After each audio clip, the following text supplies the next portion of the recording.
Muy buenas noches. Damos inicio entonces a esta sesión del día de hoy de este curso de mecánica de los fluidos y termodinámica. Mi nombre es Raúl Álvarez y tengo el gusto de enseñar esta asignatura, que es una de mis favoritas. Entonces, en primer lugar, pues, cuando aparezca la pantalla en modo de presentación, no los veo. Así que si tienen que hacer alguna pregunta, algún comentario, pueden hacerlo con toda libertad porque no los estoy viendo. Entonces, para comenzar, vamos a abordar algunos aspectos conceptuales de esta interesantísima asignatura. Entonces, esta asignatura se divide en dos grandes ramas. La primera parte, a la cual dedicamos aproximadamente un 60% del tiempo, está enfocada en lo que es termodinámica.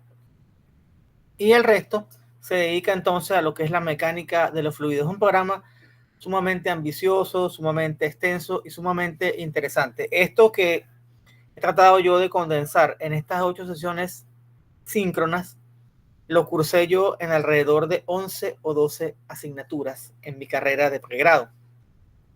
Entonces, tendrán ustedes con eso una idea de lo extensa que es esta asignatura, que como les he dicho, aquí hemos tratado de condensarla para que tengan un buen barrido sobre los conceptos más importantes que tienen que tener sobre lo que es la mecánica de fluidos y la termodinámica, considerando que ustedes estudian ingeniería industrial. Y si mal no recuerdo, algunos de ustedes pertenecen a ingeniería industrial con énfasis en logística y algunos también pertenecen a ingeniería industrial con énfasis en la parte empresarial y comercial. Entonces, por supuesto, tienen que tener una visión, una comprensión de estos conceptos, pero no al nivel de detalle que lo tienen los ingenieros químicos o que tenemos aún mucho más que los ingenieros químicos, los ingenieros mecánicos, como es mi caso. Entonces, comenzaremos entonces y me confirman si se avanzó la presentación y que estamos en la lámina número 2, cuyo título es Fundamentos de Termodinámica. Por favor. No, profesor, estamos en la... En la portada. Sí, correcto. Vamos para allá otra vez. Un momento entonces. Aprovecho de comentarles que todo el material de este curso está montado en el aula virtual. Todo, absolutamente todo. Y que en el módulo introductorio tienen ustedes allí una prueba de diagnóstico que, aunque es de carácter formativo, yo agradezco que la completen para saber cuáles son los conocimientos preliminares que ustedes tienen para yo entonces abordar lo que es ese proceso de enseñanza-aprendizaje de esta asignatura. Entonces, me cago un cambio acá.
Entonces, esta palabra termodinámica, por su etimología, tiene dos vocablos diferentes: termo y dinámica. Termo está asociado fundamentalmente a lo que es calor, a lo que es temperatura, recordando, y lo digo de una vez y que nunca se les olvide, que el calor y la temperatura son dos conceptos diferentes y que nosotros usamos coloquialmente como si fueran sinónimos y no lo es. Coloquialmente decimos hace mucho calor y lo que deberíamos decir es tenemos una alta temperatura. Ese es el término correcto. ¿Por qué? Porque calor es una forma de energía que se desplaza desde un cuerpo hacia otro o desde una fuente hacia otra cuando existe una diferencia de temperatura. Entonces, esta palabra termodinámica, la primera parte, termo es calor y dinámica es movimiento. Entonces, pudiéramos definir la termodinámica como la ciencia encargada del estudio de la propagación del calor y sus interacciones con el trabajo mecánico. También pudiéramos definirla como la ciencia que se encarga de estudiar cómo el calor se puede transformar en energía mecánica, en trabajo mecánico. Y ejemplo típico es un motor de combustión interna, donde acá tenemos lo que es la cámara de combustión, coloquialmente llamada cabezote, donde entonces lo que sucede es que ingresa una mezcla de aire más combustible, la válvula de admisión permite que ingrese esa mezcla de aire más combustible. Si es un motor de gasolina, pues la bujía aporta una chispa que enciende esa mezcla. Entonces ya estamos aprovechando todo lo que es el poder calorífico de la gasolina, o si es un motor diésel, el poder calorífico del diésel. ¿Para qué? Para producir este movimiento alternante de arriba hacia abajo de estos pistones que están contenidos dentro de un cilindro, y entonces finalmente lo que hemos hecho es convertir esa energía calorífica en energía cinética, y esa energía cinética es la que permite entonces impulsar el carro hacia adelante y todos los sistemas asociados a un motor de un automóvil de combustión interna. Podemos definir la energía como la capacidad que tiene un sistema para realizar un trabajo. Dentro de la energía tenemos energía mecánica, energía electromagnética y también tenemos la energía interna y la energía térmica. Entonces, dentro de la energía mecánica, como nos decían por ahí en física, nos hablaban de la energía cinética y de la energía potencial. La energía potencial tenemos, por ejemplo, la energía potencial de un resorte, la energía potencial gravitatoria, que es una de las más importantes. Tenemos la energía electromagnética, que es la energía radiante, la energía calórica y la energía eléctrica. Y también en termodinámica tenemos lo que es la energía interna. Esa vamos a verla más adelante. Entonces, ¿qué estudia la termodinámica o ciencia que se encarga de la propagación del calor y su transformación en movimiento? Estudia los objetos como sistemas macroscópicos reales, mediante el método científico y razonamiento deductivo, prestando atención a variables extensivas como la entropía, de la cual hablaremos con la segunda ley de la termodinámica, la energía interna y el volumen, así como a variables no extensivas que no tienen que ver con la masa, como la temperatura, la presión o el potencial químico, entre otros tipos de magnitudes. Desde el punto de vista de la termodinámica, las variaciones en la energía de un sistema se traducen en calor o en trabajo. Entonces, recordando esta definición de calor como una forma de energía en transferencia que fluye de un cuerpo a otro o de una fuente a otra por diferencia de temperatura. Entonces, se escucha mucho en la nomenclatura transferencia de calor. Se llama de esas asignaturas en el contexto de la ingeniería, transferencia de calor.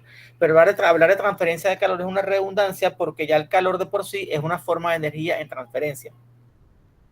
Y el trabajo, que ocurre cuando una fuerza aplicada sobre un cuerpo es capaz de producir un desplazamiento. Entonces la fuerza realizó un trabajo. Y típicos ejemplos: acá tenemos unos carbones encendidos, y entonces sabemos que si colocamos ese carbón y queremos hacer un asado, ¿qué va a suceder? Que la carne está fría en comparación con lo que es la temperatura que tienen los carbones. Vamos a suponer que los carbones estén, no sé, a 100 grados Celsius, 200 grados Celsius, no importa. Usted puede tener la carne a temperatura ambiente o la puede tener congelada. Entonces, esos conceptos de calor y frío son conceptos relativos. Porque si una carne está a 35 grados Celsius, que es o 36 grados Celsius, que es la temperatura normal del cuerpo humano, o 37, de acuerdo a donde usted lo mida, pues si usted mide la temperatura del cuerpo humano bajo la lengua es 37.5, una temperatura normal. y 36.5 si la mide bajo la axila. Entonces, mira, esa es la temperatura. Y si la carne tiene esa temperatura o tiene 25, se considera que es una fuente fría. Por tanto, la fuente caliente, que en este caso es el carbón, va a transmitir su energía, va a transferir calor hacia la carne o los chorizos o el pollo o el puerco y lo va a cocinar. ¿Sí? Entonces, ahí vemos cómo el calor pues va de una fuente fría a una fuente caliente. Cuando yo tengo, por ejemplo, un día muy caluroso y yo llego a la casa y quiero tomar agua bien fría, pues yo abro el congelador, saco unos cubitos de hielo y lo coloco, le coloco agua, ¿cierto? Entonces, ¿qué está sucediendo allí? Allí lo que sucede es inicialmente que el agua, que puede estar a temperatura ambiente o puede estar a 8 si la tengo en la nevera, grados Celsius, en ese caso el agua se considera que es la fuente caliente y el hielo, que está por lo menos a 0 grados Celsius o puede estar más bajo porque el hielo es agua congelada. Entonces, lo que está sucediendo es que el calor que tiene el agua líquida está siendo transferido hacia el hielo hasta que llega un momento en que lo que sucede es un equilibrio térmico. ¿Por qué? Cuando usted ve que coexisten el hielo y el agua líquida, usted le coloca eso a un termómetro, usted se va a dar cuenta que el agua va a tener una temperatura de 0 grados Celsius, que es la temperatura necesaria para poder tener la fase líquida y la fase sólida del agua. Y estos típicos ejemplos de física, cuando nosotros queremos pues mover un objeto pesado, lo colocamos entonces en un dispositivo con ruedas, y aquí esta persona, a medida que avanza, está aplicando una fuerza, y el trabajo en ese caso es la fuerza por la distancia. Continuamos entonces. Fíjense que las tradicionales locomotoras a vapor son un tremendo ejemplo de un sistema termodinámico. ¿Por qué? Aquí tienes el carbón o la leña o la madera, es decir, tienes una fuente de energía con un poder calorífico, en este caso, pues, el carbón. Ese carbón, que es un combustible, es quemado en una caldera. ¿Y es quemado en una caldera para qué? Para producir vapor. Y ese vapor posteriormente era conducido hasta las partes motrices de la locomotora y le permitía hacer ese movimiento. Entonces aquí estamos viendo cómo se transforma ese calor, ese poder calorífico del carbón se transforma en energía. Entonces, aprovecho aquí para aclarar que en el contexto de las calderas se habla de calderas y se habla de generadores de vapor, aunque coloquialmente ustedes pueden escuchar que se refiere a una caldera como un calentador o como una caldera propiamente dicha o como un generador de vapor. En un calentador lo que se quiere es generar agua caliente, no se quiere generar vapor. En una caldera se quiere generar vapor saturado y en un generador de vapor se genera vapor sobrecalentado, que son conceptos diferentes que vamos a estudiar un poquito más adelante en esta misma clase. Entonces, en este sistema que tenemos acá, una parte de esa energía es usada para el movimiento, que es el trabajo mecánico o trabajo de ejes. Al trabajo mecánico se le llama trabajo de ejes. Una parte entonces de esa energía es utilizada para mover la locomotora hacia adelante y otra parte es utilizada para mover la bomba de agua. Y si existen otros dispositivos que requieren energía, también son impulsados por toda esa potencia que en resumidas cuentas genera el ciclo Rankine, que es el ciclo utilizado en las locomotoras a vapor. Entonces, y muy importante es que una parte de ese calor, de esa energía, mejor dicho, se disipa en forma de fricción. ¿Por qué? Porque cuando hay componentes mecánicos, siempre hay fricción y la fricción genera calor. Por mucho que usted tenga muy buenos lubricantes, siempre hay fricción. Y esa fricción se traduce en calor. Claro que cada día se inventan lubricantes mejores, se hacen mejores trabajos superficiales a la superficie para que la fricción sea menor, pero la fricción siempre va a existir. Otra parte se pierde por conducción, que es uno de los 3 mecanismos de transferencia de calor. Los mecanismos de transferencia de calor son 3. La conducción, que es el mecanismo de transferencia de calor que se da en sólidos, y el típico ejemplo es cuando usted está cocinando y la paila es metálica, ¿cierto? Toda la paila se pone caliente, y a pesar de que lo que está en contacto con el fuego es la parte inferior de la paila, pero entonces la tapa también se pone caliente si toda la paila es metálica. El otro mecanismo de transferencia de calor es la convección, que se da una transferencia de calor cuando hay un fluido que impulsa ese movimiento. Y el tercer mecanismo de transferencia de calor es la radiación. La radiación es del ejemplo que yo explicaba hace unos minutos atrás, de cuando tenemos que hacer un asado y no hay contacto. Cuando las brasas están bien formadas, no hay contacto entre la candela, digamos, y la carne. Entonces ahí lo que hay es una transferencia de calor por radiación dentro de las otras que hay, porque pues la que domina allí es la radiación. Y esta sucede cuando el calor se transmite por medio de ondas electromagnéticas. También hay conducción, ¿por qué? Porque la barbacoa tiene una rejilla. Entonces, la parte inferior de la rejilla se va calentando y va transfiriendo el calor hacia la parte inferior. Y hay un poquito de convección. Fíjense que cuando comienza a soplar la brisa, se cocinera, digamos que la llama se aviva. Entonces, pero la convección la vemos más que todo es en los sistemas de aire acondicionado, que es donde para que un aire funcione tiene que haber un ventilador, y ese ventilador, ¿qué es lo que hace? Lo que hace es que facilita el movimiento, y por ende entonces el movimiento del aire, y por ende se dé la transferencia de calor por convección. Lo mismo sucede, y de una vez lo comento acá, en un dispositivo que se llama radiador. En un dispositivo que se llama radiador existen los 3 mecanismos de transferencia de calor, y pongan mucha atención, que se llama radiador. ¿Por qué? Se llama radiador porque los radiadores tienen unas aletas, que son cuando uno ve el tanque de un radiador, uno ve que tiene como un laberinto de tuberías, y tiene unas aletas muy finas que forman una como si fuera un panal de abejas. Esas aletas están diseñadas para que irradien calor hacia el exterior. Ahora, también tenemos convección, que es el más importante. ¿Por qué? Porque en un radiador hay 2 fluidos en movimiento. Por una parte usted tiene un ventilador que te ayuda a desalojar ese aire. Fíjense que cuando uno va en carretera y va a una velocidad constante, aparte del ventilador, ingresa bastante aire procedente del exterior. Por eso que los radiadores tienen esas tomas de aire para que el aire de la carretera entre.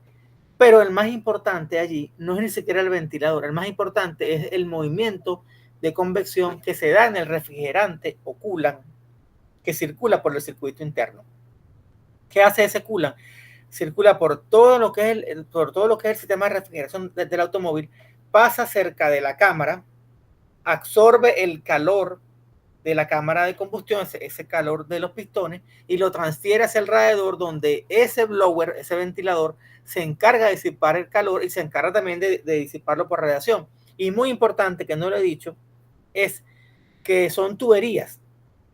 La pared interna está en contacto con ese refrigerante, y entonces hay conducción de la parte interna de la tubería hacia la parte externa de la tubería. Entonces, por eso es que en un radiador existen los 3 mecanismos de transferencia de calor. Se le llama radiador, pero el nombre correcto, el nombre correcto de ese dispositivo es intercambiador de calor de aire-agua, inicialmente cuando los radiadores eran con agua, y pudiéramos decir que entonces es intercambiador de calor líquido aire. ¿Alguna pregunta hasta ahora?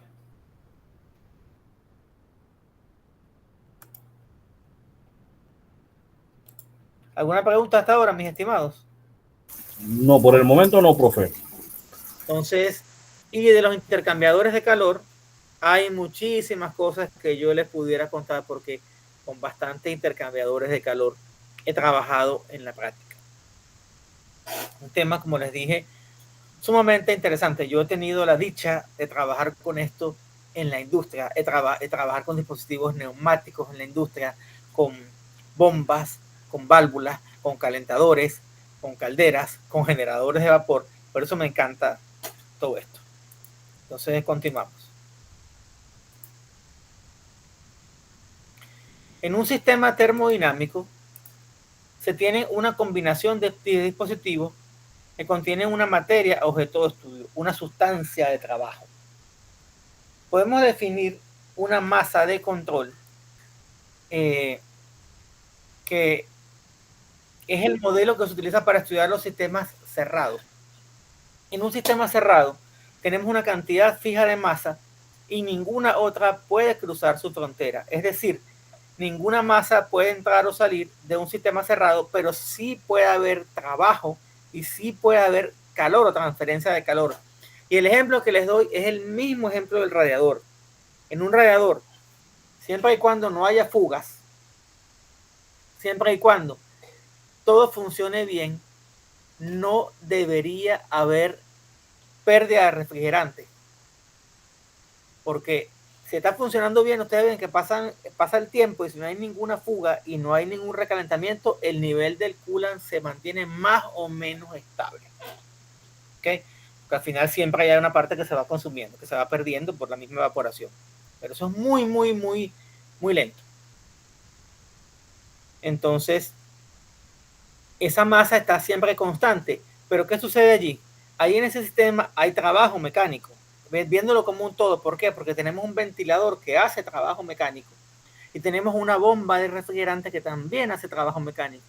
Y también hay transferencia de calor. ¿Por qué? Porque digamos que el circuito de refrigeración recoge el calor desde el motor y lo lleva hasta el radiador. Y el radiador lo disipa por los tres mecanismos que ya explicamos. Entonces, aquí lo vemos con un ejemplo. También podemos tener un pistón cerrado. Un ejemplo de un pistón, muchachos, es un amortiguador. Un amortiguador de un automóvil, bien sea de aire o bien sea convencional, que son los de aceite, se considera que es un sistema cerrado. En ese sistema hay un trabajo mecánico porque cuando usted cae en un hueco o usted pasa por un bache, él reacciona para disipar esa energía, si no el carro queda brincando. Y por otra parte, ¿qué sucede con el aceite o qué sucede con el gas? Cuando es un amortiguador de gas, también se calienta. Por tanto, entonces hay transferencia de calor. Entonces, ese es el ejemplo que yo les estoy dando. Acá tenemos, esto se considera que es una masa de control, donde el rectángulo rojo marca los límites y todo lo que está fuera de ese rectángulo rojo es el exterior. Entonces, esto ya lo explicamos que está acá, así que continuamos. ¿Alguna pregunta? Sí, profesor, una consultita rápida de Samuel Vélez. Entonces, los condensadores de los sistemas de aire acondicionado es el mismo principio entonces de los sistemas de termodinámica. Por lo Pues que estoy... sí, claro que sí. Ok. Tal cual. Es más, un sistema de refrigeración es como un motor al revés. Porque ¿qué es lo que uno hace con un sistema de refrigeración? Veamos. En un motor que tenemos, en un motor lo que tenemos es que una fuente de calor genera movimiento. En un sistema de refrigeración o en un sistema de aire acondicionado, porque si usted trabaja en la industria, usted sabe que son dos cosas diferentes, refrigeración y aire acondicionado. Entonces, usted hace un trabajo mecánico que esté generado por quién, fundamentalmente por un compresor, porque sabemos que lo que más consume energía en un sistema de refrigeración es el compresor. Un compresor consume tanta energía que, para que ustedes tengan una idea, en los aviones hay turbinas y hay compresores. Los compresores pueden gastarte hasta un 70% de la energía que produce la turbina. Y fíjate todo lo que la energía que tienen que generar esas turbinas para poder impulsar el avión, mover el compresor y poder darnos aire fresco a nosotros en la cabina, aire presurizado. Entonces, en el sistema de refrigeración, usted utiliza un trabajo mecánico que lo da el compresor y una parte muy pequeñita la da el ventilador. ¿Para qué? Para extraer calor. Entonces, tal cual es una de las aplicaciones más interesantes de los sistemas termodinámicos. Los motores o máquinas térmicas y los sistemas de refrigeración y aire acondicionado. ¿Está clara su inquietud? Sí, profesor, muchas gracias. A la orden. Entonces, continuamos por acá. En un sistema termodinámico Tenemos una combinación de dispositivos que contienen una cantidad de materia objeto de estudio. Bueno, esto ya lo habíamos dicho. Entonces, volumen de control. Se aplica para los casos de sistemas abiertos, es decir, permiten el intercambio o flujo de masa. Entonces, un compresor convencional industrial, como este que tenemos acá, que es una marca muy reconocida. Allí tenemos aire en movimiento. Y las personas que han trabajado con aire a nivel industrial, aire comprimido, saben que el aire comprimido lo genera un compresor, pero que ese aire, esa masa siempre se va consumiendo. ¿Por qué? Porque usted tiene diferentes dispositivos, y eso yo he trabajado yo con muchos dispositivos neumáticos en todos estos años. Entonces, el aire se va gastando, se va consumiendo, porque uno tiene, por ejemplo, qué sé yo, empacadoras que consumen aire, tienes compuertas neumáticas, tienes cualquier cantidad de dispositivos neumáticos. Entonces, ese aire está en movimiento. Entonces, uno lo que hace es definir una superficie de control y uno estudia el flujo másico y uno estudia también el flujo de energía a lo largo de esa superficie de control. Entonces, eso es una extracción matemática. Entonces, se define una masa de control cuando el análisis se refiere a una cantidad de masa y un volumen de control cuando el análisis involucra flujo de masa. Los dos sistemas se utilizan en la práctica, pero a mí siempre me han gustado más los sistemas con volumen de control porque son los dispositivos donde podemos tener a las bombas y a los compresores, que son dispositivos sumamente interesantes y muy utilizados en la industria. Salvo los compresores de refrigeración y las bombas de refrigeración, que siempre el flujo de masa es constante, entre comillas. ¿Por qué? Porque ya dijimos que puede haber fuga. Entonces, enfoques micro y macro. En el enfoque microscópico se analizan las partículas en un sistema.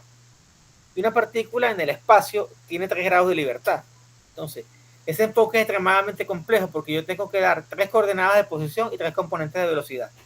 Y siendo millones de partículas, se vuelve uno loco explicando eso de esa manera. Por eso, lo que se usa es el enfoque macro, analizando los sistemas, tomando valores promedios de un grupo de moléculas.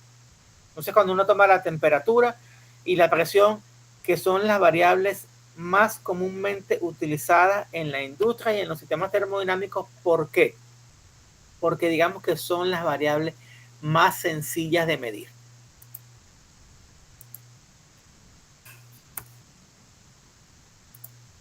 Seguimos entonces. Y esto que vamos a decir acá son modelos, son abstracciones matemáticas. Sistema adiabático. Un sistema adiabático es un sistema en el cual no existe intercambio de calor con el medio ambiente. Sin embargo, sí puede haber trabajo. Fíjense ustedes, acá tenemos una caldera, un esquema de una caldera, y yo quisiera que no se perdiera calor por la superficie de la caldera, porque todo ese calor que yo pierdo es calor que dejo de aprovechar para generar vapor. Entonces, yo le coloco buenos aislantes a las calderas. Aparte de eso, es para hoy en día también, para evitar accidentes. Entonces, y cuando es el caso de refrigeración, fíjense que a las tuberías de refrigeración se le colocan estos aislantes. ¿Para qué? Bueno, uno para evitar condensaciones y otro para evitar pérdida de energía. Entonces, dirán ustedes, bueno, pero ningún aislante es 100% eficaz. Totalmente cierto. Ningún aislante evita una pérdida al 100% de energía. Por tanto, por muy adiabático que sea un sistema, siempre habrá una pequeña pérdida de calor. Y a medida que los aislantes han sido mejores, yo voy minimizando esas pérdidas. Y con eso voy aumentando la eficiencia. ¿Y esto por qué? Porque a nivel industrial, generar agua caliente o generar vapor es caro. Hay que quemar combustible, hay que quemar fuel oil, hay que quemar gas, hay que quemar diésel. Cualquier combustible es caro. Y además de eso, generar también agua fría para los sistemas de refrigeración, esos que trabajan, ¿cómo se llama eso? Con chiller, eso también es caro. Si usted tiene, por ejemplo, los aires tipo split, Saben que los aires tipo split tienen también sus tuberías internas, en lo que es el split o mini split o consola, como también la llaman. Esa tubería tiene un aislante. Ese aislante creo que se llama Armaflex. Es un aislante. Cuando ese aislante se va degradando, comienza a haber condensación, y esa condensación es bien fastidiosa, bien desagradable, porque el aire comienza a escupir agua y entonces comienza a dañar las paredes. Entonces, está pendiente de ese aislante también.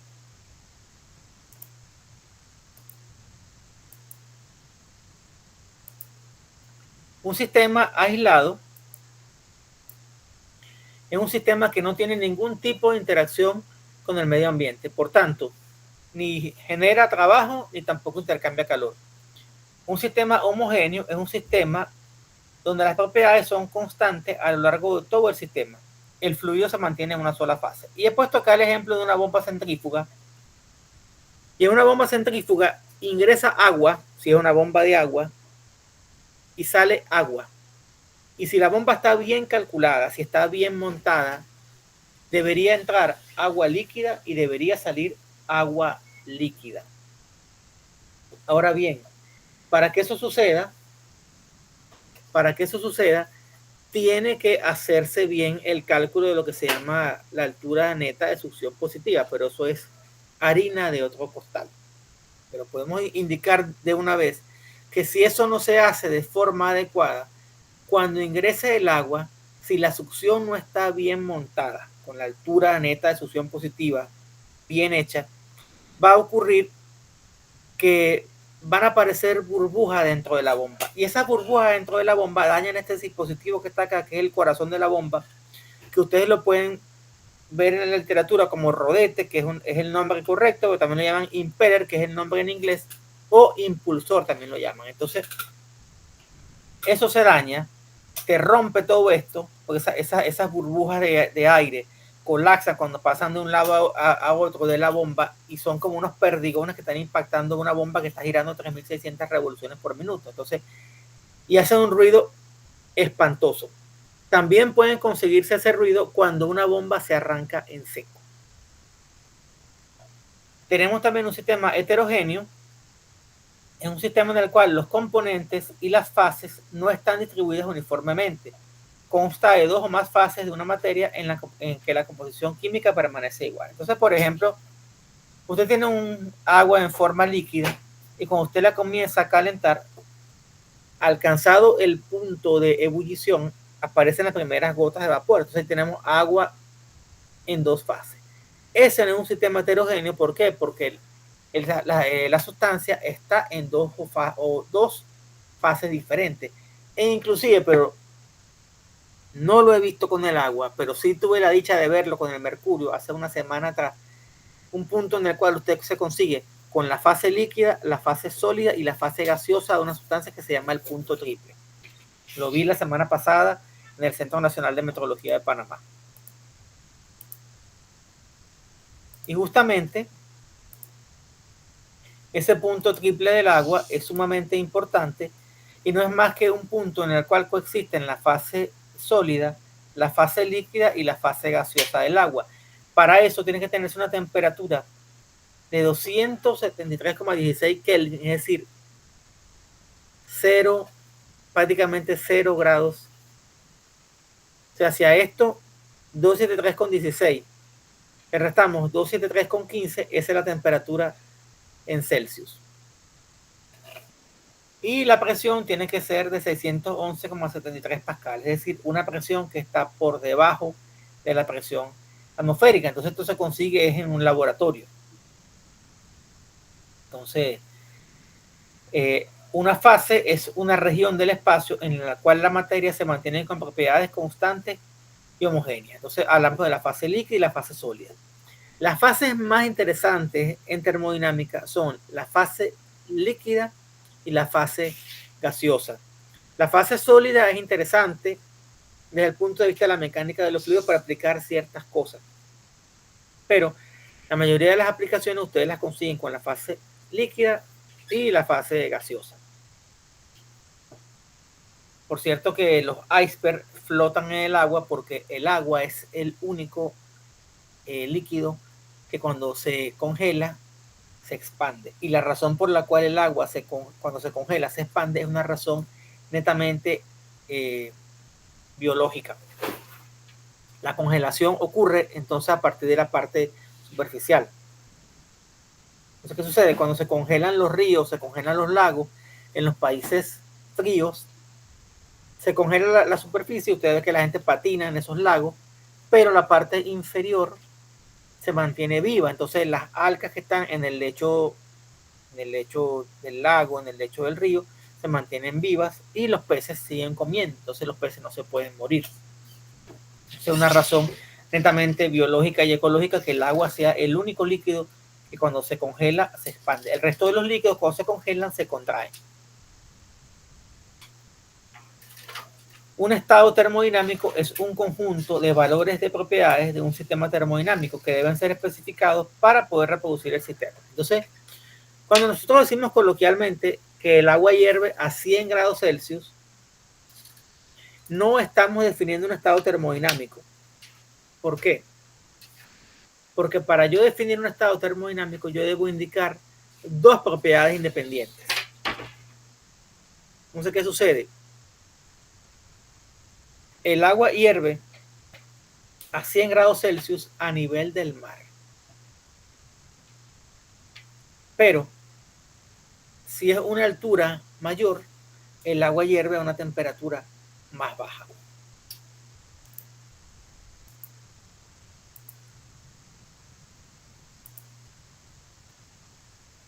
Y esto que tenemos acá y lo que viene en la lámina siguiente es bien importante que lo entienda desde ahorita, porque es un concepto fundamental para comprender esta ciencia. Entonces, definimos una sustancia pura como aquella que tiene una composición química homogénea e invariable que puede existir en más de una fase. Las sustancias puras pueden cambiar de un estado a otro. Entonces, el ejemplo del agua. Cuando el agua está en estado sólido y alcanza el punto de fusión, es el punto a partir del cual aparece la primera gota de líquido. Entonces, se puede pasar entonces de sólido a líquido siempre y cuando exista una fuente de energía. Cuando el líquido alcanza la temperatura de solidificación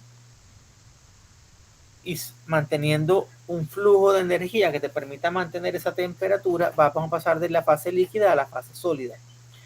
Podemos pasar de la fase líquida a la fase de vapor.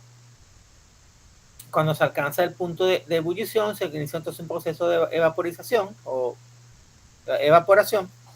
Y podemos tener lo contrario también, que es de ir de vapor hacia líquido. Y el último estado que también se tiene, la última condición, es la de sublimación, en la cual se pasa directamente desde sólido hasta vapor. Y hay sublimación inversa, en la cual se pasa de vapor a sólido. Tenemos acá también las características de un sólido. En un sólido, la atracción entre moléculas es muy intensa, hay mucha cohesión. Las partículas son muy ordenadas y solo experimentan movimiento vibratorio. No hay espacios intermoleculares, tienen una forma y volumen definido y son incompresibles. Los líquidos también son incompresibles, es decir, no se pueden comprimir. En un líquido las fuerzas de cohesión y las fuerzas de repulsión son iguales. Las moléculas experimentan movimiento vibratorio de traslación, tienen volumen definido, no tienen forma indefinida y, como ya dije, tampoco se pueden comprimir. Los gases se caracterizan porque las fuerzas de cohesión son muy pequeñas en comparación con las fuerzas de repulsión, entonces los gases se expanden, tienen movimiento caótico, tienen forma indeterminada, tienen un volumen no tienen volumen fijo, sino que ese volumen depende del recipiente que lo contiene y condiciones de presión y temperatura, y adicionalmente se pueden comprimir en los compresores, por ejemplo.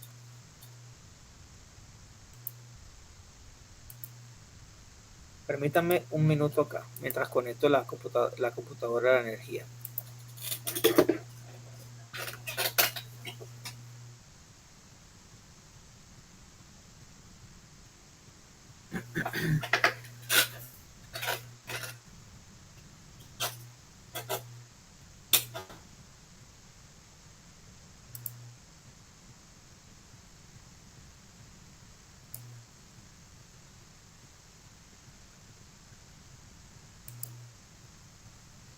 Entonces, para definir un estado termodinámico, debemos indicar dos propiedades que sean independientes entre sí. Por ejemplo, presión y temperatura. Entonces, vamos a recordar de una vez cuáles son las unidades con las cuales se trabaja en termodinámica. Aquí en termodinámica vamos a trabajar fundamentalmente con unidades internacionales. El tema en inglés, pues, lo podemos desechar, ya está en desuso. La temperatura se mide en Kelvin. ¿Y cómo se obtiene el Kelvin? El Kelvin es la temperatura en grados Celsius. Hay que sumarle 273,15. La unidad de presión es el pascal. La unidad de densidad es el kilogramo por metro cúbico. El volumen específico es metro cúbico por kilogramo. El volumen específico es el volumen dividido por la masa. La masa en kilogramos, el volumen por metro cúbico, la fuerza en newton, la longitud en metros y el área en metros cuadrados. Entonces, propiedades intensivas son aquellas que no dependen de la masa. Entonces, la temperatura tiene un valor que no depende de la masa. La presión tampoco depende de la masa, el volumen específico ni la densidad. Las propiedades extensivas sí dependen de la cantidad. Por ejemplo, la masa. Mientras mayor sea la cantidad que usted tenga de una sustancia, la masa va a ser mayor, igual que el volumen. Y una cosa muy importante que tenemos que decir es que en termodinámica, la temperatura la vamos a utilizar en K, en Kelvin, cuando utilicemos las ecuaciones termodinámicas, y la presión la vamos a manejar siempre en valor absoluto. Entonces hay que tener claro que comúnmente nosotros las presiones que manejamos son presiones manométricas, es decir, la que te lee un dispositivo que se llama manómetro. Si uno va, por ejemplo, a la bomba de gasolina y le dice al bombero, chequeame las llantas, ¿cuántas libras le ponen? Libras, que es esta que está acá, la de presión, es la PSI o libra por pulgada cuadrada, que en inglés es pound square inch. Entonces, mira, lleva 32 PSI o 32 libras. Bueno, esas 32 libras que estamos midiendo es la presión manométrica. No es la presión absoluta. Igual, en un proceso industrial, cuando uno ve esos manómetros de relojito o manómetros tipo Burdon, uno ve una presión que marca un manómetro, pero ese manómetro no mide la presión atmosférica. Para esos dispositivos, tanto el medidor de llantas que usan en la bomba, como un manómetro tipo Burdon, la presión de la atmósfera es 0, pero la presión de la atmósfera no es 0. La presión de la atmósfera tiene un valor y a nivel del mar, como es Panamá, es de 100.000 pascal, concretamente 101.325, que uno lo redondea a 100 kilopascal, es decir, 100.000 pascal.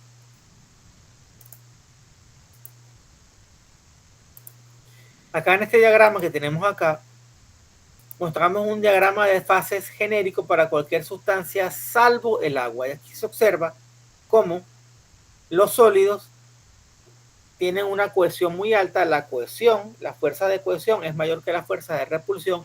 No hay espacio entre las moléculas, en cambio que en el líquido sí puede haber espacio entre las moléculas. Y que en los gases, pues los gases se expanden y entonces lo normal es que las fuerzas de repulsión en los gases, es decir, las fuerzas que separan a las partículas entre sí, sean mayores que las fuerzas de cohesión. Y este diagrama lo vamos a ver bastante a lo largo del curso, es el diagrama de presión, temperatura. También tenemos el diagrama de presión contra volumen. Presentamos ahora este diagrama de fases del agua. Este diagrama de fases del agua nos muestra el agua en sus tres fases. La fase sólida o hielo,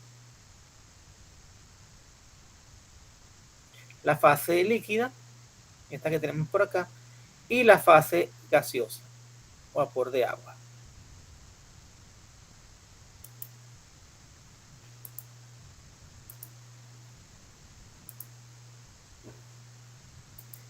Y ahora les pido muchísima atención y si tienen preguntas con respecto a lo que vamos a ver en esta gráfica, las hagan y que esto quede bien claro, que quede tan claro como el agua de manantial.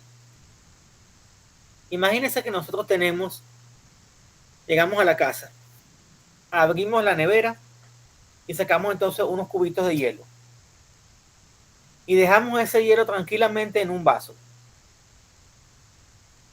Inicialmente ese hielo puede estar a una temperatura por debajo de congelación. Vamos a suponer que el hielo esté a una temperatura de menos 3 grados Celsius. Recuerden que 0 es el valor a partir del cual aparece el agua se convierte en hielo, pero si usted le sigue añadiendo energía, pues puede alcanzar una temperatura más baja. Entonces, ese bloque de hielo, cuando usted lo saca de la nevera, comienza a recibir energía del medio ambiente, porque el hielo está por debajo de 0 y el ambiente está a 25 o 30, de acuerdo a como esté el día de caluroso. Entonces, ese hielo comienza a recibir energía, la temperatura comienza a incrementarse hasta que él llega, si estamos en Panamá, que es a nivel del mar, llega a 0 grados Celsius. Cuando llegamos a 0 grados Celsius, comienza entonces el proceso de fusión, es decir, aparece la primera gota de agua, pero toda la energía que recibe el hielo en ese momento se invierte en pasar de sólido a líquido. ¿Se entiende esta idea, sí o no? Sí, profesor. Entonces, ¿qué sucede acá? Que en toda esta fase la temperatura va a ser constante. En cambio que en la fase anterior la temperatura iba en aumento y la energía se está invirtiendo es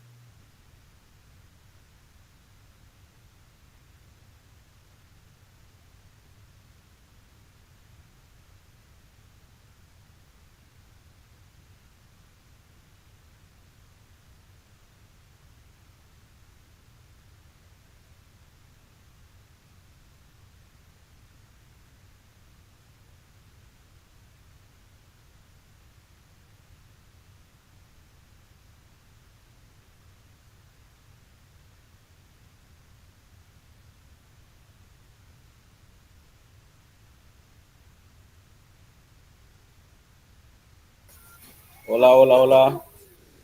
¿Esta es la señal? El profesor se quedó sin señal. El profe se fue sin señal, sí. Ah, ya, pensaba que era mi computadora.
Continuamos, disculpe, pero tuve una falla de energía.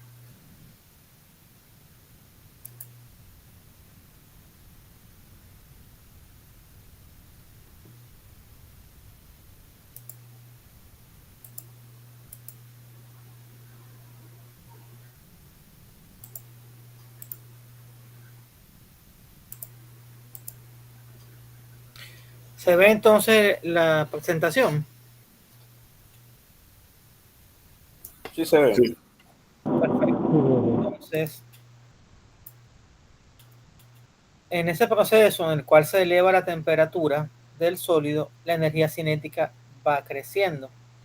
En este proceso, en esta fase, una vez alcanzado el punto de fusión, que toda el agua sólida comienza a convertirse en líquida, la energía cinética permanece constante, mientras que la energía potencial aumenta. Cuando ha concluido todo ese proceso y esa agua sólida, ese hielo, se ha convertido todo en líquido, y nosotros colocamos este envase sobre una fuente de calor, ¿qué sucede? La energía cinética comienza a incrementarse cuando se incrementa la energía cinética, aumenta, y eso viene asociado a un cambio en la temperatura. La temperatura va aumentando porque tenemos una fuente de calor, entonces la energía cinética aumenta hasta que se alcanza el punto de ebullición. En ese punto de ebullición, entonces, que si estamos a nivel del mar es 100 grados Celsius, comienza ese líquido a convertirse en vapor. Aparece la primera gota de vapor. Y a lo largo de todo este proceso, la energía cinética es constante, la energía potencial aumenta y toda la energía se invierte en convertir toda el agua líquida en vapor. Finalmente, cuando ya no queda ni una gota de agua líquida y todo es vapor, si mantenemos esto en la misma fuente de energía, comienza a incrementarse la temperatura, la energía cinética sigue creciendo y entonces pasamos a tener lo que es un vapor sobrecalentado. Entonces es importante estos cambios de fase. En ese cambio de fase de sólido a líquido, la temperatura permanece siempre constante. Lo mismo cuando es al revés, cuando es de líquido a sólido, que es la condensación, también permanece constante la temperatura, igual que acá. En ese proceso de evaporación de líquido a gas, la temperatura permanece constante, y de igual manera ese proceso de condensación, cuando vamos de vapor hacia líquido, también permanece constante. Aquí me equivoqué, aquí dije cuando se hace ese proceso de líquido a sólido, ese proceso de congelación, no condensación. Entonces, en un proceso industrial, ustedes tienen una caldera en la cual usted, por ejemplo, convierte el agua líquida en vapor, y también tiene un condensador en el cual usted convierte una mezcla. Puede ser una mezcla de líquido o gas, la convierte totalmente en líquido, o puede tener que sea solamente gas, o sea, vapor, y ese vapor lo convierte totalmente en líquido. ¿Y eso por qué? Cuando uno tiene una caldera, uno trata de recuperar todo el agua posible, porque el agua de caldera es un agua muy bien tratada. Es un agua cuyo tratamiento es más exigente que el del agua potable. ¿Por qué? Porque las calderas internamente contienen una serie de tuberías, y esas tuberías, cuando el agua no cumple con las especificaciones indicadas, esos elementos, esos se van acumulando en lo que es las paredes internas de la caldera, entonces van produciendo incrustaciones de esos materiales que van a producir problemas en las calderas, pérdida de eficiencia, y para ustedes contar. Tenemos acá lo que se llama un diagrama de temperatura. Bueno, en este caso es presión contra volumen específico del agua. Entonces, vamos a ver qué tenemos aquí. Esto que vemos acá, que parece una campana invertida, se parece mucho a una campana de Gauss, es conocido como el domo de saturación. Este domo de saturación tiene unas propiedades bien interesantes. Todo lo que está dentro del domo, fíjense que estoy señalando esta línea que es paralela al eje horizontal, es una línea de temperatura constante. y presión constante también. Cuando estoy dentro del domo, la presión y la temperatura están casadas. No son independientes entre sí. Cuando estoy fuera del domo, fíjense que toda esta línea que está acá, que estoy señalando acá, que empieza por acá. Esta es una línea de temperatura constante. Aquí la temperatura es constante, pero la presión es variable. Aquí presión y temperatura son constantes. Y acá la temperatura es constante, pero la presión va disminuyendo. Entonces, tengo que acá varias regiones y tradicionalmente nosotros hemos escuchado decir que hay 3 estados de la materia: estado líquido, estado sólido y estado gaseoso. En termodinámica añadimos unos estados más. Hablamos de líquido comprimido, hablamos de líquido saturado, hablamos de vapor saturado, hablamos de vapor sobrecalentado y hablamos de la mezcla líquido-vapor. Entonces, tenemos 5 estados indicados en este diagrama. Un líquido comprimido es un líquido que no está a punto de evaporizar o de evaporarse. Si usted tiene, por ejemplo, un vaso de agua a temperatura ambiente y lo deja allí arriba de una mesa, ¿esa agua se va a evaporar o no se va a evaporar? ¿Qué creen ustedes que pasa con esa agua? ¿Se queda allí o qué? ¿Cómo digo? Si tiene un vaso de agua. Dejamos un vaso de agua arriba de una mesa. ¿Qué pasa con esa agua? ¿Se evapora o no se evapora? No se evapora. Ahí se queda. No se va a evaporar. No se evapora. Ahí se queda forever and ever, a menos que no se la tome o la derramen. ¿Y por qué sucede eso? Sucede que, como yo les dije hace unos minutos atrás, esa agua está soportando la presión atmosférica. Entonces, a nivel del mar, ¿cuál es el valor de la temperatura para que el agua comience a evaporarse? 100 grados Celsius. Entonces, si esa agua que está allí arriba de una mesa, soportando la presión atmosférica, está a 25 grados Celsius, a 30 grados Celsius, a 35 grados Celsius, no se va a evaporar nunca. Cuando uno abre el agua de la llave, el agua que viene a través de la red del IDAM, esa agua está como líquido comprimido. Esa agua sale a 2 bar de presión cuando viene de la línea del IDAM. Cuando viene de repente por una red de un hidroneumático puede tener una presión un poquito más alta, pero no pasa de 3 bar. Entonces, yo tengo mi agua allí en una olla. Yo puedo colocar la olla sobre la estufa. Si yo no enciendo la estufa, esa agua no se va a evaporar nunca. Pero si yo coloco esa agua sobre la estufa, la temperatura comienza a incrementarse. ¿Cierto? Hasta que entonces llega un valor en el cual aparece la primera gota de vapor. Y si yo dejo eso así quietecito, ingreso en el domo de saturación y el agua comienza a evaporarse. Cuando paso de aquí hacia la derecha, se va disminuyendo la cantidad de líquido y aumentando la cantidad de vapor. Y hay 2 volúmenes que son importantes. VF, que es el volumen específico del líquido saturado, y VG, que es el volumen específico del vapor o de la fase gaseosa. Y en el medio yo puedo tener cualquier combinación de líquido y de vapor. Definimos el líquido saturado como aquel líquido que está a punto de evaporarse.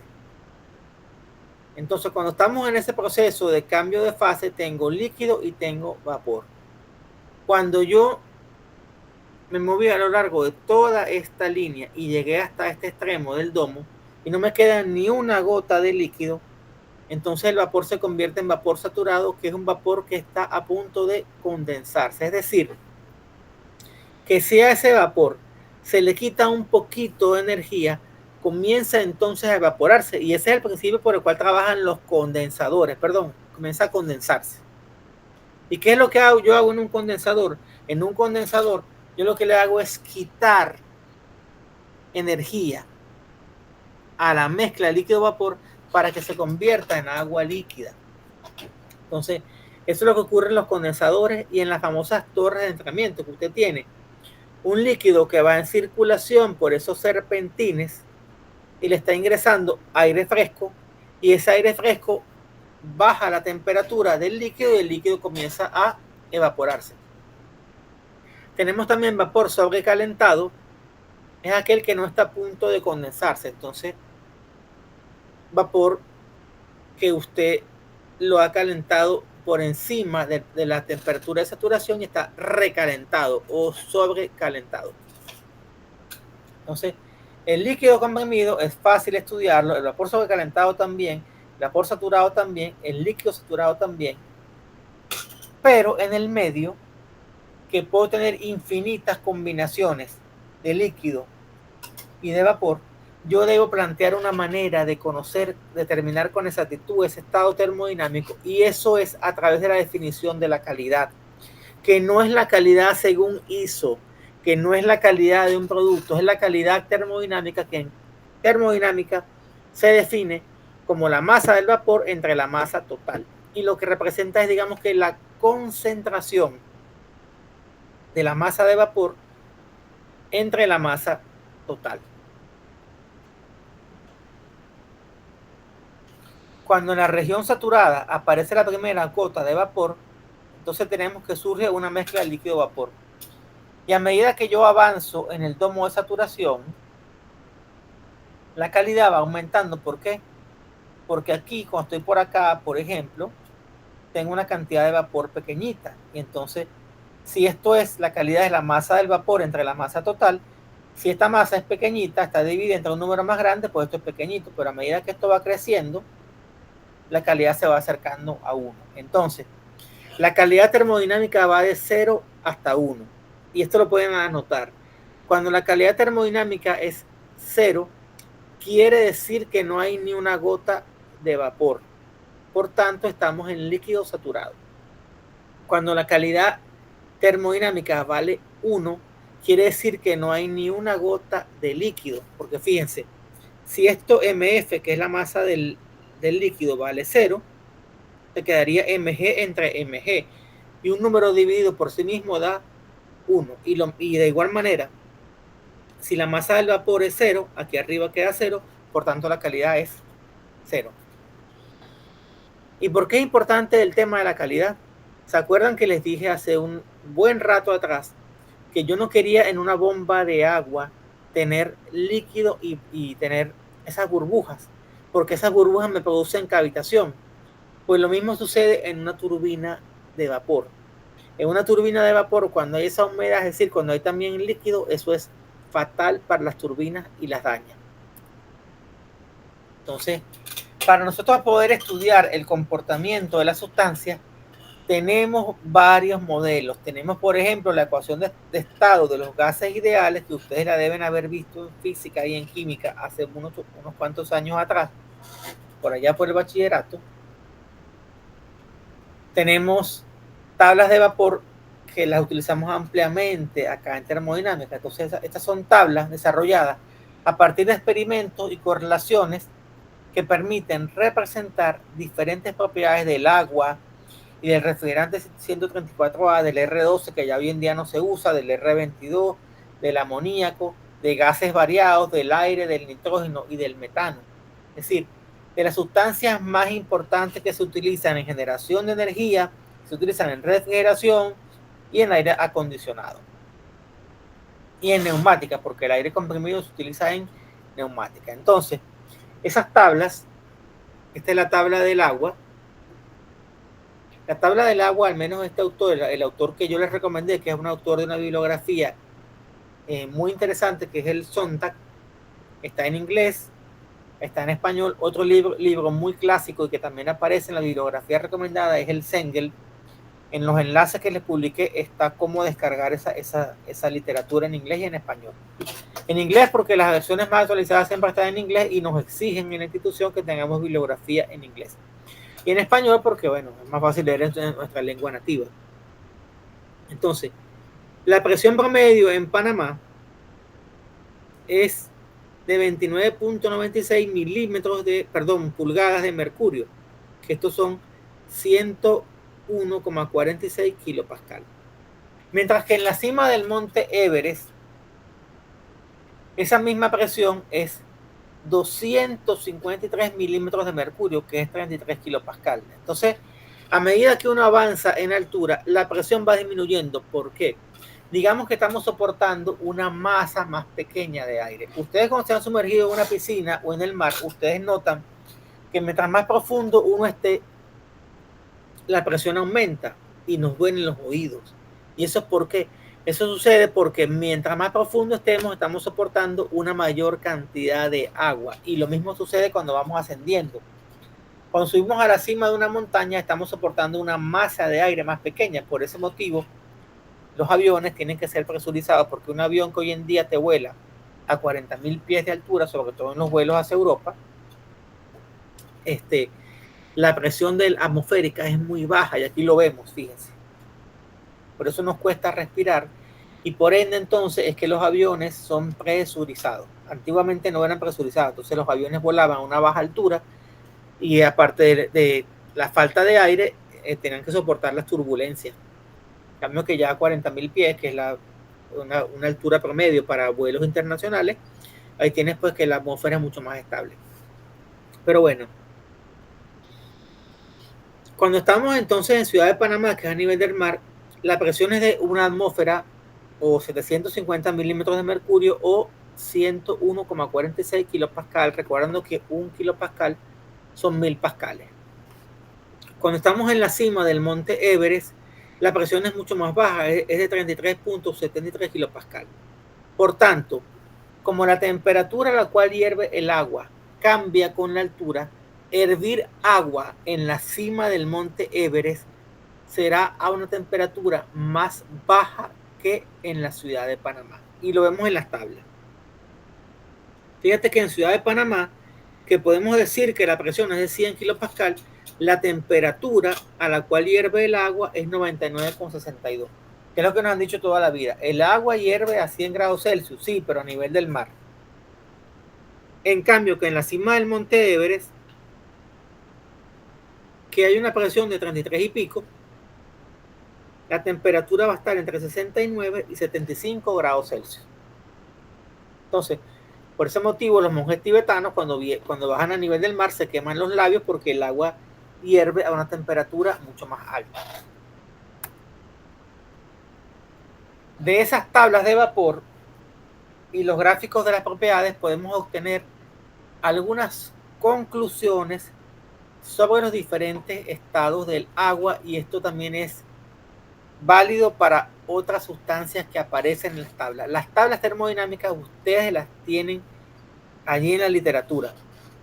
Estas que tengo acá son tablas un poco viejas, pero yo les ofrecí a ustedes en la página, en el aula virtual, tienen allí las tablas termodinámicas actualizadas. ¿Están en inglés? Sí, están en inglés.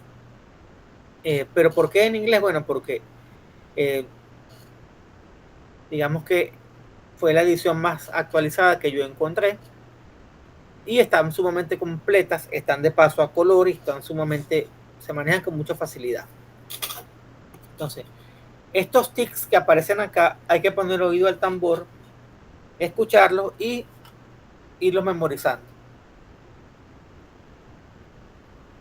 El vapor sobrecalentado, en comparación con el vapor saturado, se caracteriza por su presión es menor que la presión de saturación para una temperatura determinada, y la temperatura es mayor que la temperatura de saturación a una determinada presión. La temperatura de saturación es la temperatura a la cual se da pues ese cambio de fase. Lo mismo para la presión. Entonces, vuelvo acá a este diagrama Entonces, la temperatura de saturación es la temperatura en la cual se puede dar ese cambio de fase, de líquido a sólido. Y esa temperatura está vigente aquí hasta acá. ¿Qué sucede? Si yo llego a este punto y para una presión indicada, que es fija, la temperatura aumenta, entonces el vapor se está recalentando.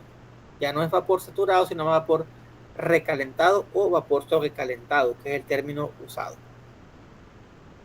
Si estoy acá a una temperatura de 30 grados Celsius a nivel del mar, es decir, a una presión de 100 kilopascal. Si la presión yo la voy reduciendo, o también si voy incrementando la temperatura, alcanzo la temperatura de saturación, que es la temperatura en la cual se da ese cambio de fase de líquido a sólido, y entonces ese líquido comprimido pasa a ser líquido saturado.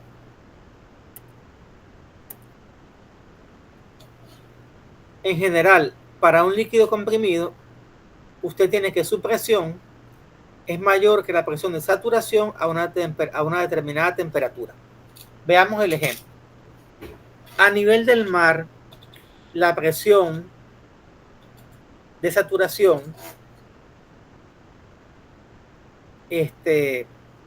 requiere que la temperatura sea de 100 grados Celsius. Pero si a 100 grados Celsius yo tengo una presión mayor que 100, esa agua no se va a evaporar. Sí, en el caso de la presión de saturación del agua es 100 cuando la temperatura es 100. Si ese ejemplo que yo les di, un agua que está en una vasija soportando la presión atmosférica, una temperatura ambiente de 25 grados Celsius, esa nunca se va a evaporar. Y es esto que está acá. Su temperatura, que es 25, es menor que la temperatura de saturación, que es 100, para una presión de 100 kilopascal. Y entonces, para el vapor saturado, es la misma historia. Si la temperatura usted la incrementa por encima de la temperatura de saturación, manteniendo fija esta presión, ese vapor se recalienta y pasa a ser entonces vapor sobrecalentado. Veamos ya casi para finalizar, porque se nos acaba el tiempo. Dos cuerpos A y B están en equilibrio térmico. Y si este cuerpo B está en equilibrio con un cuerpo C, entonces los cuerpos tienen la misma temperatura. Esto es lo que llamamos la ley cero de la termodinámica y es una transitividad. Si la temperatura de una sustancia A es igual a la temperatura de una sustancia B y esta a su vez es igual a la temperatura de una sustancia C, entonces por transitividad la temperatura de A es igual a la de B y es igual a la de C. La temperatura la podemos definir como un escalar, como un número que indica la actividad molecular de un cuerpo. El calor, vuelvo, repito, insisto, es una energía que fluye de un cuerpo a otro o de una fuente a otra cuando existe una diferencia de temperatura. Aquí tengo un vaso con soda. Si la temperatura del líquido es mayor que la temperatura del hielo, el calor se transfiere del líquido al hielo. Entonces lo que sucede es que el hielo no enfría el líquido. Más bien, como el líquido está más caliente, transfiere calor al hielo, que lo va derritiendo hasta que llega un momento en que están en equilibrio térmico. Tenemos acá en termodinámica equilibrio térmico, que es el equilibrio que les acabo de explicar, y también hay equilibrio mecánico. Y ese equilibrio mecánico, según la primera ley de Newton, lo que establece es que la fuerza, si la fuerza es igual a la masa por aceleración, hay equilibrio cuando un cuerpo mantiene su estado en reposo o en movimiento uniforme cuando no exista ninguna fuerza que lo obligue a cambiar su estado. Entonces, si la fuerza es igual a masa por aceleración y la aceleración entonces es igual a cero, la fuerza es igual a cero. Por tanto, en el equilibrio, y estamos en este ejemplo de un típico cilindro, esto es el émbolo de un pistón que tiene un resorte, tiene un gas y está sometido también a la presión atmosférica. Entonces, este objeto tiene varias fuerzas que actúan sobre él. En primer lugar, tenemos la presión atmosférica porque esto está abierto a la atmósfera y la presión atmosférica P sub 0 multiplicado por el área del pistón ejerce una fuerza. Tenemos también el mismo peso del pistón, masa por gravedad, y tenemos también que el resorte ejerce una fuerza sobre este pistón, que es K por X. E internamente tenemos este gas que tiene también una presión interna y que multiplicada por el área mantiene el equilibrio en el pistón en equilibrio. Entonces, en este caso, pues hacemos un diagrama de cuerpo libre y entonces al final lo que tenemos es que toda esta fuerza P por A tiene que contrarrestar a las fuerzas que lo están empujando hacia abajo. Veamos algunas consideraciones. Muchas veces se considera que la masa del émbolo es despreciable, la fuerza ejercida por el resorte varía, el resorte se opone al movimiento del émbolo. Al considerar que el émbolo es de masa despreciable y que el resorte está en equilibrio, es decir, el resorte no ejerce ninguna fuerza, entonces cuando el resorte está en reposo, la presión interna del gas debe ser capaz de equilibrar la presión atmosférica siempre y cuando la masa del pistón se considere que es nula, es de masa despreciable. Cuando la fuente de calor que tenemos acá incrementa la temperatura del gas, entonces este gas aumenta la presión interna y entonces podemos plantear lo que es la ley de los gases ideales. Un gas se considera que es ideal cuando su presión es baja, cuando una presión desde una atmósfera, 2 atmósferas, 3 atmósferas. Para que tengan una idea, comúnmente los dispositivos, los compresores de aire de baja presión trabajan aproximadamente hoy en día. Lo más que uno trabaja en compresores a 100 PSI. 100 PSI es aproximadamente 7 bar.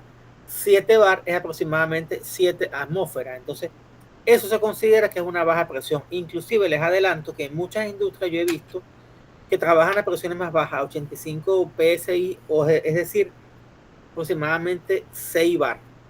O sea, se considera que son baja presión y ustedes ven que con eso trabajan las líneas de empaque y todo eso. La ecuación de estado de un gas ideal la podemos escribir de dos maneras. La presión por el volumen total es igual a la masa del gas por la constante del gas por la temperatura. O también que la presión por el volumen específico es igual a la R del gas por la temperatura. La temperatura va en Kelvin. Muy importante esto que está acá. En el equilibrio químico, la estructura de la materia y la composición del sistema no deben variar. Entonces, en general, cuando un cuerpo o sistema tiene equilibrio térmico, mecánico y químico, se dice que está en equilibrio termodinámico, dado que por sí mismo no puede alterar sus propiedades. En este ejemplo, si el resorte está en reposo y el émbolo es de masa despreciable, entonces la presión interna tiene que ser igual a la presión atmosférica. Se alcanzaría el equilibrio mecánico. Si el émbolo, después de mucho tiempo, alcanza la misma temperatura que el gas y que el exterior, entonces habrá equilibrio térmico. Si el gas no cambia la composición, porque es, qué sé yo, es metano, es propano, es argón, es aire comprimido, se tiene equilibrio químico. Y bueno, ya, vamos a dejarlo hasta acá porque ya no nos queda tiempo. ¿Alguna pregunta, alguna inquietud, alguna duda? Mi parte no, pues. Bueno, todo este material lo tienen disponible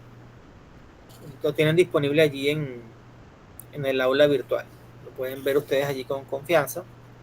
pueden terminar de leer la presentación. De todas maneras, vamos a tratar de dedicarle unos minutos a la clase que viene para las ideas más importantes que están en esta presentación, de la cual me faltaron 12 láminas por presentar.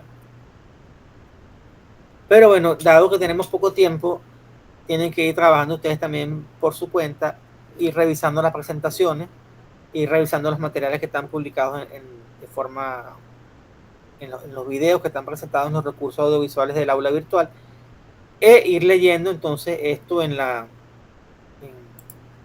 literatura que yo he recomendado. Adelante. Buenas noches, profesor, compañeros. Hay un cuestionario del módulo 1 que tiene fechas del 2023-2024. ¿No lo tocamos todavía? No, eso lo tengo que ir arreglando, las fechas. Enterado. Ok, gracias. Lo que tienen que ir viendo por ahora es el tema de la prueba diagnóstica, que comenté que deben ir se llama, que tienen que revisarla y estará abierta creo que hasta un par de días más. Adelante. Profesor, consulta, proyecto integrador. ¿Cuándo se verá ese el tema? La próxima clase. Podemos verlo la próxima clase, ¿cómo no? Gracias. Es en grupo de 2 personas, de una vez les comento. Vale. ¿Qué otras asignaturas están cursando ustedes? ¿O qué otras asignaturas? Sí, estamos dando, bueno, algunos, pues ingeniería económica también. Listo. O sea, no hay conexión con esta asignatura. No, para nada. Para nada, sí. En algunas ocasiones, al menos en la maestría, sí combinaban un proyecto integrador para 2 asignaturas diferentes. Pero acá en este caso no lo creo. Y mucho menos con ingeniería económica, que no tiene nada que ver con esto, absolutamente nada que ver. Sí, bueno, es así. ¿Alguna otra pregunta, inquietudes, dudas?